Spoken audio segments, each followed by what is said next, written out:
Welcome to the Cabral Concept, where board-certified naturopath and integrative health practitioner Dr. Stephen Cabral shares how he was diagnosed at the age of 17 with a life-altering illness and given no hope for recovery. It was only after studying and traveling all over the world did he discover how to combine ancient Ayurvedic healing practices with state-of-the-art naturopathic and functional medicine to fully rebalance the body and re-energize it with life. It's time to discover how to get well, lose weight, and finally feel alive again. And now, here's your host, Dr. Stephen Cabral. Hey everybody, welcome back to the show. We're here today on a brand new Cabral concept. We're going to be talking about and asking the question, is berberine better than pharma drugs? So you probably heard about, of course, all of the blood sugar regulating drugs that are out there, maybe even weight loss drugs, since we've talked about on the show, like Ozempic. If you haven't heard that show and the new weight loss drugs, tune into stephencabral.com/2721 for the show notes today. I will link up those previous shows. We're also going to be talking about what berberine does for cholesterol and the heart, as well as non-fatty liver. So let's dive right into it. If you haven't heard about berberine before, it's been used in traditional Chinese medicine and somewhat in Ayurvedic medicine as well for thousands of years. However, we're now able to extract it and use it at a higher level, typically 500 milligrams and above, to get a clinical effect from it. We'll talk about what those clinical effects may be and if it may apply to you. You can find it in nature in barberry, Oregon grape, and a few others out there. We've actually been using those inside of our practice for about a decade now in our gut health-based protocol. We won't be talking about that as much today, but berberine actually has some positive effects on the gut microbiome. Again, lo and behold, Ayurvedic medicine, traditional Chinese medicine has taught us that for many thousands of years. However, let's start to go over some of these studies and why they may be of interest to you. So the first one is actually out of the Cleveland Clinic. It talks about weight loss. So basically, early research right now shows that in some clinical studies, those people that took berberine for every day for 3 months experienced significant weight loss.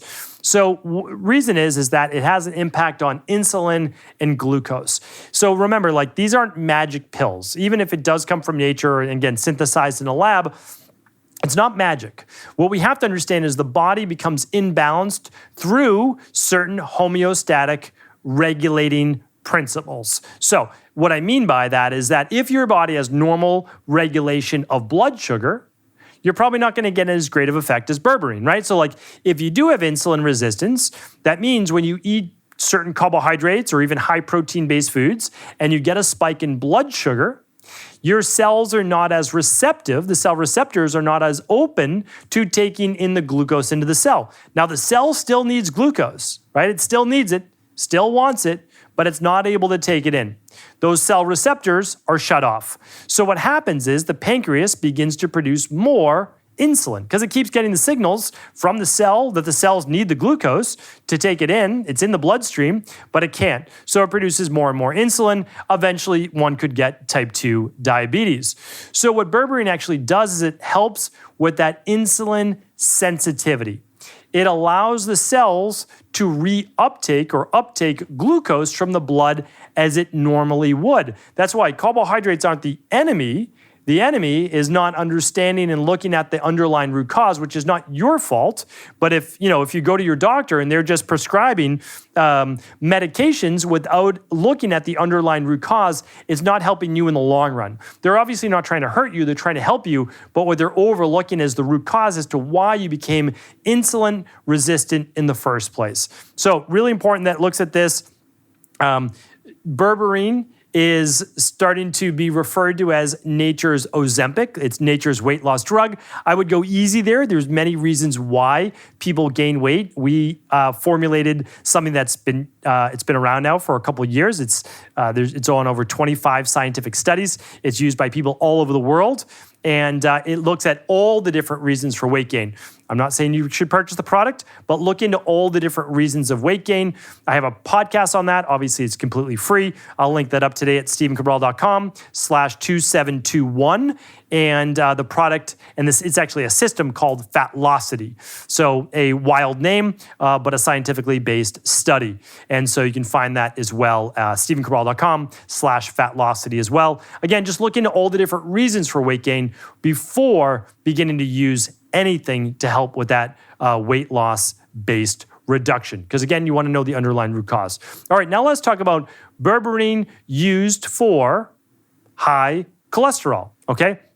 And really what we're worried about is high LDL without balanced HDL. So we want higher HDL and we don't want too high LDL, which is, again, when we typically refer to cholesterol, and I know I don't want to perpetuate this, but LDL is typically looked at as oxidized cholesterol. It's more bad, right, when it gets built up. And HDL is referred to as more good cholesterol. It's obviously very nuanced. I understand that, but it's still important just to at least put that out there.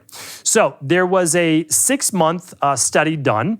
After 6 months of diet and exercise changes, 144 people with high cholesterol, hypercholesterolemia, who were otherwise low risk for cardiovascular disease, were randomized to 500 milligrams of berberine or placebo twice daily for 3 months. Okay, so these people took in 500 milligrams twice a day.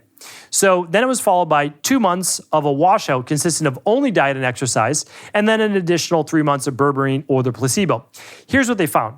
They found that berberine was able to help the people lose weight, improve their BMI, but when they, and only to the degree of cholesterol reduction in the berberine group. Now, and these were people who basically were diet and exercise not responders, right? Okay, so now when they stopped the berberine, the LDL actually went back up and the HDL went back down, right? And you want the reverse of this. They put them then back on the berberine and they actually saw then the same results. LDL went down, berberine went up. And so I'm going to link that up for you, that study as well. But that was quite interesting. So if you're not responding to so-called diet and exercise, I actually believe that most people just aren't on the right, believe it or not, diet or exercise. Like, people don't respond to diet or exercise. Okay, well, like, what diet are they on? Because there's, 10,000 diets that you could choose from now in the popular culture. So I think we have to be careful saying that diet and exercise doesn't work alone, but nevertheless, berberine was helpful. So that's 500 milligrams twice a day. Again, I'm not giving you medical advice, medical treatment plan, medical diagnosis, or anything medically related on the podcast, of course. All right, now let's look at another one. This is really important for blood sugar and lipids in people already with type 2 diabetes. So we talked about people that were pre-diabetes with insulin resistance and weight gain, it helped. It talked about people with higher cholesterol, bad cholesterol, and lower good cholesterol, it helped. Now let's take a look at a 3-month clinical study. 116 subjects. I know it's not a ton of people. I agree with that.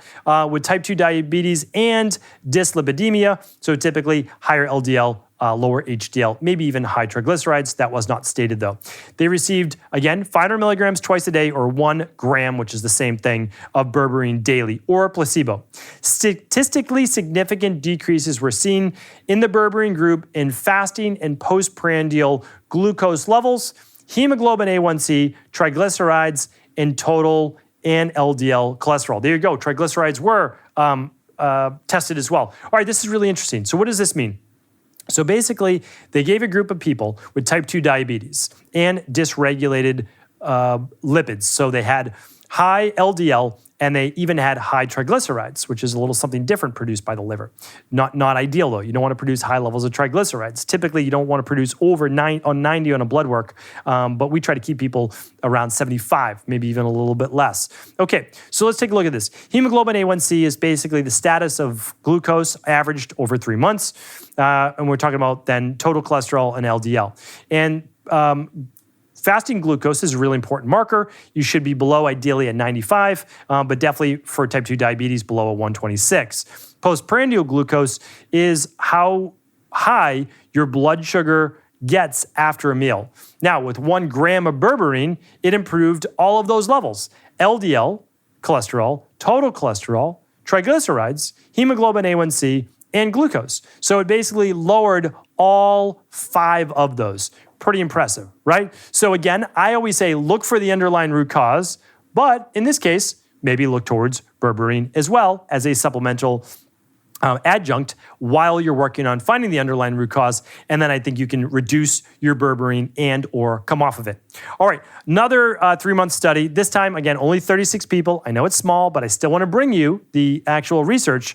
36 people, newly diagnosed type 2 diabetes. They were given 500 milligrams 3 times daily of berberine or metformin. So metformin is a drug to help lower blood sugar, regulate blood sugar, improve insulin sensitivity, etc. Significant improvements in glucose metabolism, fasting and postprandial, that just means after you eat, glucose levels, as well as hemoglobin A1C were seen in both groups.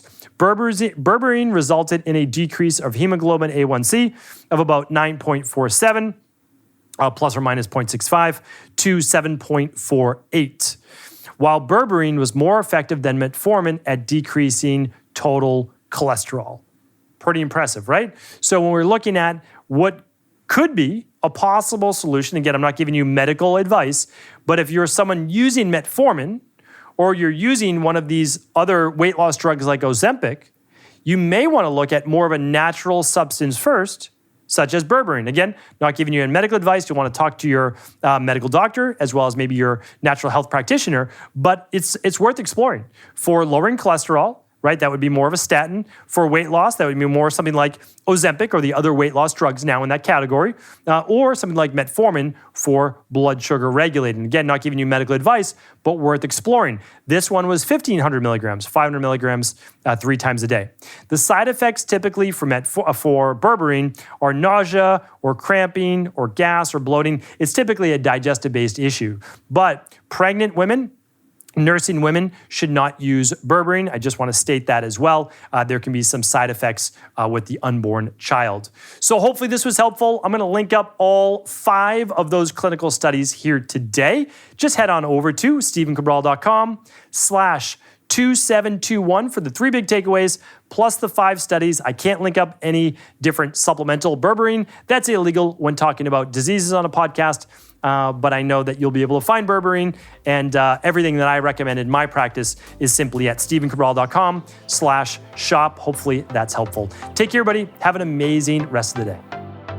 Are you ready to heal yourself and then go on to heal others? If so, the Integrative Health Practitioner Institute can help you discover proven functional medicine protocols that blend the best of 7 different healing disciplines from around the world. I personally share with you the exact handouts and protocols I use in my private practice that enable people to get well, lose the weight, and live longer, stronger. I want to pass this information on to the next generation of health coaches, and that is exactly why I created IHP. We are the future of the health coaching industry, and the skills and knowledge you will learn will make you an in-demand certified health coach anywhere in the world. Although we have many medical professionals taking the IHP certifications, no experience is necessary, and half our members have no previous health certifications. At the Integrative Health Practitioner Institute, our motto is a health coach in every home. Our goal is that you take this knowledge and then share it with family, friends, loved ones, your community, or in a practice where you create a career you love and can be proud of. The global IHP community is filled with some of the most kind and caring people in the world, and we can't wait to welcome you into our world soon. For more information or to set up a discovery call with one of our IHP Health Coach graduates, simply head over to integrativehealthpractitioner.org.